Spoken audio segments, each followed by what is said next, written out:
Hey y'all, welcome back to the channel. For those who are new, welcome. For my oldies goodies, welcome back to the channel. But today I come to you with surviving being a claim adjuster. I just want to come on the line just to give you kind of an input on what I do on a daily basis every day. I'm a claim adjuster. I work from home. My hours, I work a 9 to 5 job.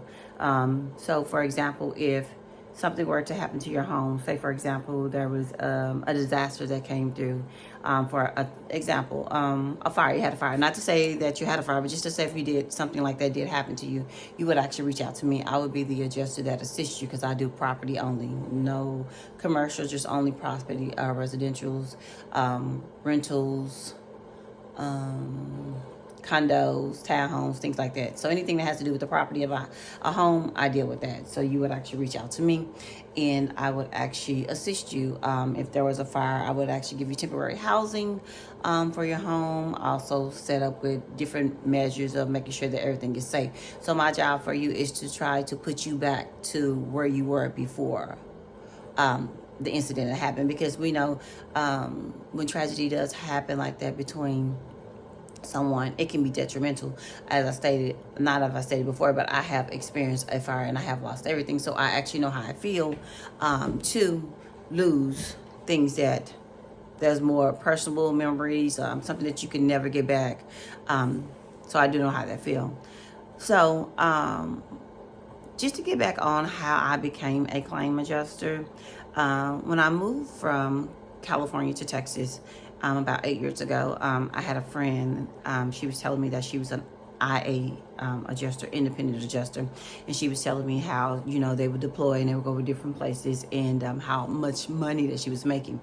So at this time, because I had relocated from California to Texas, I didn't have much money. You know what I'm saying? I brought whatever I had over with me, what I had saved, and I knew that was only going to get me so far, right?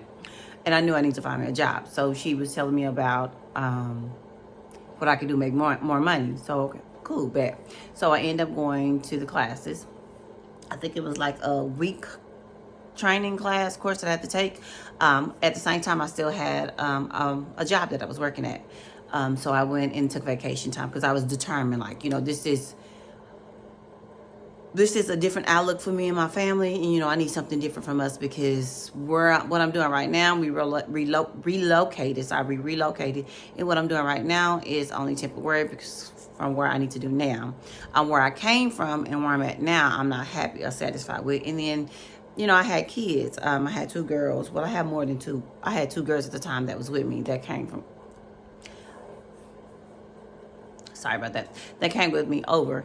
And so I was thinking, okay, so this is lucrative, so let's go ahead and let's get into it. So, I took vacation time on my job, and I ended up going to the class, studied for the 5 days. We had a nice trainer. I can't remember the young lady's name, but she did give us a lot of insight on what was going on to be a claim adjuster, in the ins and the outs. And she did let us know that it wasn't easy, but if there's something that you wanted to do, then you could do it.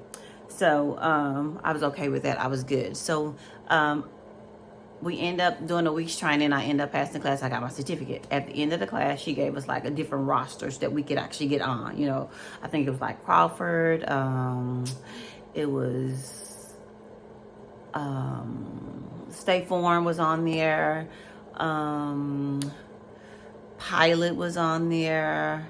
Liberty Mutual, but that's going just to be a staff adjuster. So it's different rosters that you could, just an example of some I had. So it's different rosters that you could actually get on to, try to get your name on the list so you can go out and be deployed. Now, it's not easy to be deployed, right? So, but she did give us the ins and outs on it. It wouldn't be easy. You just need to put in the work. So because you got your license doesn't mean that you're going to go out and you're going to get a job right then. And I understood that. So I did put in the work. But I didn't have any leads, you know what I'm saying? Like, I got on everybody's roster. There was like a couple of pages and then I got on different websites, like being an adjuster, people find deployment, things like that. So I end up working with another young lady, even though I'm jumping too far. So even though I got my license and I got on the roster, I still didn't know anything about insurance. I didn't know anything about claims. So a young lady that worked at the job with me, her name is Kim. She worked at the job with me. She ended up going to another company. They paid a couple more dollars than what we was already making. And she was like, you could come over to the insurance company. She said, they hired me. I said, okay, cool, bet. So I went ahead and went on and over to the insurance company because I said, I do need background for the insurance if I want to be a claim adjuster. How you gonna go out and do something that you have no idea about? So I end up going over to the job that I got to be a claim adjuster. So I went into that field, and I was in that field for the insurance side. So I got hired on the job. I started the job. So I started that job like in 2017, right? I stayed on that job doing the insurance for like about 5 years, insurance. So I wanted to get a full background of insurance, how insurance worked, the ins and the outs. And within that, I ended up getting my insurance license. So I became like a broker agent for insurance. So that was good. So I ended up getting some out of that. So I was still at the company. Within the company, different departments, you want to move around. So my purpose of going to this company was to get insurance. So I did get insurance. And then they also had a claim department. Being that they had a claim department, I had no recollection of the claim, so I wanted to get in that. Before I jump into that part about me being the claims, so when I did first, and I know I'm probably all over the place, but I'm sorry, I do apologize. When I did first start working at the company, Harvey came in. This was a fine time for me to jump in and become an IA independent adjuster, but I was scared. And the reason why I tell you I was scared because I had two daughters that was at home, and I knew that sometime when you go out to be deployed, you may go out and be out for a day, and then they may bring you back. You may go out, you may be there for 2 weeks, you may be there for 3 weeks. There's not really a given time for you to go out and how long you would actually be there. So I had to think like, if this is something, I know this is something I want to do, but I haven't saved up any money to where if I were to go off and be deployed somewhere, that if I were gone for a day, I'll still have a nest egg that I could come back on. Excuse me, sorry about that. I had a nest egg that I could come back on, and then I can go from there. I didn't have that, so I couldn't go. So I just still stayed at the company. And a lot of people went off at the company. There was so many people at our job that left to work for Harvey, and they went off, and they was there for a while. But I just couldn't take a chance. I couldn't take that chance because I was scared, because I had 2 daughters, and they depended on me. You know what I'm saying? So being that they depended on me, I had to be there for them. So that was an opportunity that I could have went, but I didn't go because I was scared. And maybe I should have just jumped out there and did it, because I jumped out there and got my license. Anyway, long story short. So I ended up still being at the company. I was at the company. And as today, I'm still at this company as we speak of. So I ended up with the company for like 5 years. I ended up getting my insurance license, broker license. And then they had openings for a claim adjuster. So now I feel like, I got enough insurance background. I think I'm ready to learn something different. So now I went into the claim adjuster. So that is what I'm doing now. I'm a claim adjuster for property. I haven't done auto or anything. I jump straight to property. Usually in my job, they want you to go to auto. You learn auto first, and then from there, you'll learn property. But just a blessing, I guess God looked down on me and felt grace upon myself, and he allowed me to jump into property. So within property adjuster is pretty much is if there was a disaster or hailstorm, plumbing leak, or foundation, anything like that has happened to your home, I am the individual. If you're with my carrier, I'm the individual that you will contact. I'm the adjuster that will pick up the phone. I will introduce myself, let you know what all your policy is covered, let you know what the next steps is. So if you say, for example, there was a water damage at your home, right? You had plumbing and you were out of water. So being that you're out of water, you can't stay at your home because there's no water. So what I would do is I would set up temporary housing until we can actually get someone out. If you don't know where the leak is coming from, we can actually get someone to come out to determine where the leak detection is coming from. So I'll set up like temporary housing. I say like maybe 3 or 4 days. So it's somewhere for you to be comfortable. Someone can come out to take a look at the leak at your home, to see what's going on, see if we can actually get that repaired, and see if we can get you back into your home, right? Also, at the same time, if there was any damages in your home, so like, for example, when there's water damage to your home, there's like, and you have like wood floors, tile floors, your floors are buckle, or you will have like bubbles, or even your baseboards around the home, you know what I'm saying, they may been water damage. Within that, we'll also we'll call a remediation into your home, so they can put down humidifiers, so they can dry the home and pull the moisture out the home, so we won't have any mold inside of the home. Now, if there's any of your contents, like your personal property, couches, rugs, clothing, shoes, etc., any of that has been damaged within your home, then we'll also take care of that as well. Usually at that time, I'll pretty much have, there's another company that we actually go through that we will have them to come out to do an inventory list. So they would actually make an inventory list for me because I am the handling adjuster on the claim. They will make an inventory list for salvageable and non-salvageable items. So for the salvageable items, those items can be cleaned. So if they can't be cleaned, then what I'll do is we'll pay for the cleaning for those items.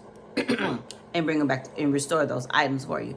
Now, if you decide that the salvageable items can be clean and you don't want us to pay you for, you don't want us to pay to get the items clean, what we would actually do is we would take those items and I will cut you a check for how much it costs to get clean, and then you are responsible for getting those items clean. But you always keep in mind, you are responsible for getting those items clean. So if you ever file a claim again, remember that claim will come up and we'll pull, and those items that you try to file again, they will actually pull up in the system and we'll know that there was a previous claim and the individual was filing the prior claims. So now I need for you to provide me receipts showing that you had those items clean if we're saying that those items were damaged again. That's for salvage items, if you don't want us to clean them and you want to clean them yourself. For non-salvage items, what I'll do is I'll get a listing and I'll send all the pricings in the listing over to another company that we use. They do price lists. They'll pretty much just go get the item that you had before and get a pricing for that. We also asked you how long have you been having those items, because there is depreciations on certain items. So if you've been having those items for over a year, there's like a 10% depreciation every year. I think it's up to 3 years, and then after 3 years it's like 75%. Depreciation off of the items, for example, like that. So we'll send that off, and then whatever the amount comes minus your deductible, we do pull your deductible out of there as well, minus your deductible. Then I'll just cut you a check for it, and then you'll go from there. That's the same thing as, for example, as a theft claim. If someone were to come in your home and steal some items from you out of your home, I would actually do the same thing for you too as well. But then we'll just have you, with theft claims, they're a little bit more different. It kind of depends. We do straight through processes. If you never had a claim with AAA, you'll just let me know everything that was stolen, provide me like proof of ownership. You could provide me a receipt. You could provide me photos, photos which you having the items on. That's proof of ownership. You can provide me bank statements. You can provide me credit card statements, anything like that that shows that you do have proof of ownership. Also, you have to do a police report. Also, you need to do a recorded statement. And we get all that set up. So if everything come up and everything is under, say for example, like a straight through process, as long as you make the police report and you send the information over and it's up under a certain amount, and then I could just pay you out directly for those items. I don't have to go through any loops or channels or jump to pay you. But if it's over a different certain amount, then I need you to send me over the proof of ownership so I can send everything over to a third party company so we can go ahead and price those items, and then I can pay you out for those items as well. That's on a theft claim. Same thing with a homeowner claim. If there was personal damage to the home, therefore your contents was damaged, as I stated, I would actually pay you out for that too as well. I will send that money over to you, and you could just always replace your items. Now, there is a depreciation on certain items that has been depreciated. You would just need to, you would only receive a certain amount of that money. Once you receive a certain amount of that money, then once you show that you have purchased that item, I'll send you additional amount for the check that you show that you purchased the item that costs. So for example, if you had a bike that was, say for example, I had someone that had a bike, it was costing $2,400. It was a souped up bike. I only gave him a certain amount. Once he showed me the receipt that he repurchased that bicycle and it was for $2,400, the additional amount that I was going to send him, I'll go ahead and send that payment out to him. We'll get you taken care of. That's just kind of like on theft claims. With your personal contents, it's kind of like depreciation on those two as well. It's kind of the same thing, but it's just a little different on that. So that's pretty much what claims. So that's what I do with property claims. I kind of like put you back to how you were before the incident happened. So as of now, I'm just working on different claims, different people. Sorry, my computer went to sleep. Different people that's going on with their claims.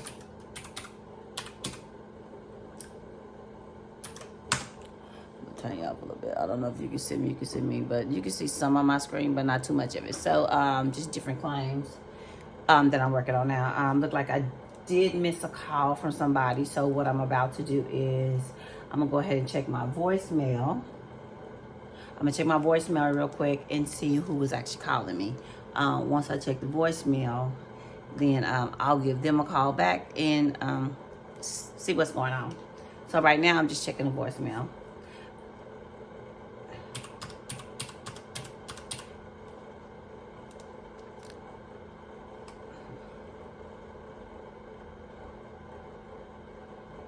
Okay, and I don't have any messages, but I do have a missed call from somebody. So just because they did call, we're gonna go ahead and I'm gonna go here and put their phone number up in here and see if I can find out who it is, and then I'll actually give them a call back. Because they didn't leave a number for me to give them a call back, but I'll go ahead and see if I can pull them up on my screen. Oh, and then it's the gentleman that I actually been trying to reach for his claim to file. Looked like he had a hailed and windstorm claim. So you guys get to see me take my first claim. Well, not my first claim, but my first claim on the computer. So let me go ahead and give him a call back real quick. And hopefully he answered. I have been trying to contact him, but he hasn't been answering. So, but we'll go ahead and see. I'll get this updated. He answered. Good morning. This is Tonica with AAA. How are you doing today? I'm good. I'm good. Yes, sir. I'm sorry I missed your call, but I am giving you a call back. Looked like you did file a claim on your policy for hail and wind damage. Is that correct? Yes, sir. Would you like to still move forward with your claim? Okay. All right. Yes, sir. I'll be more than happy to assist you with that. I just need to make sure some information is correct and get some information from you, and then we can go ahead and proceed with the claim. So your phone number that I reach you at, contact number. Thank you very much.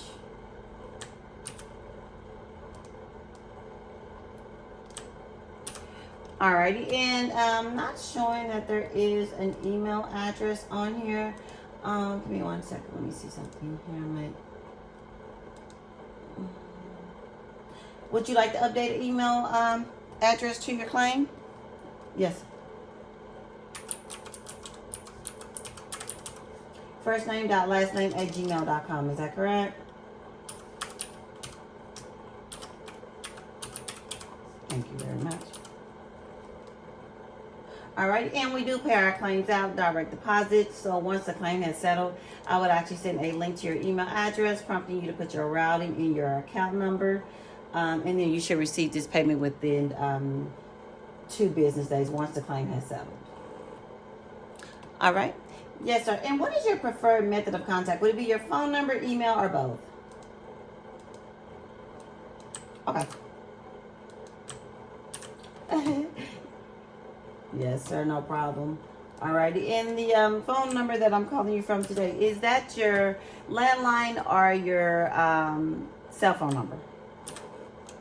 Okay. Thank you very much. Alrighty. I'm just getting this information here updated. 1 second.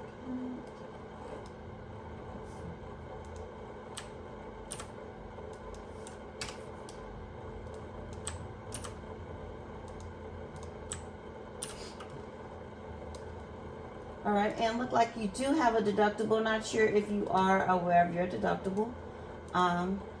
But for the, what is it, wind and hail damage, there is a deductible of $6,650. Are you aware of that deductible? Okay, thank you very much. All right. Now, I know that you stated that you do have, what is it, hail and windstorm damage to your roof, correct? Any other damage that you've noticed?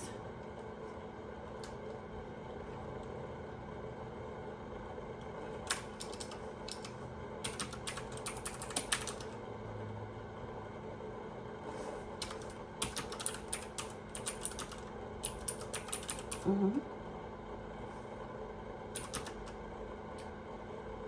Okay. Were there any fence damage? Is your fence damaged? Fence. Yes, sir. Your fence outside. Okay.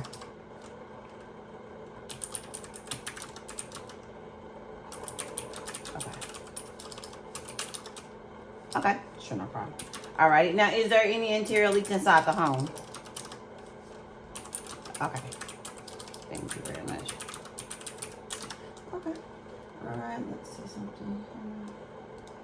All right. Look like that's everything I do need. Look like there's no mortgage due here on the policy. All righty. Did you have any questions for me?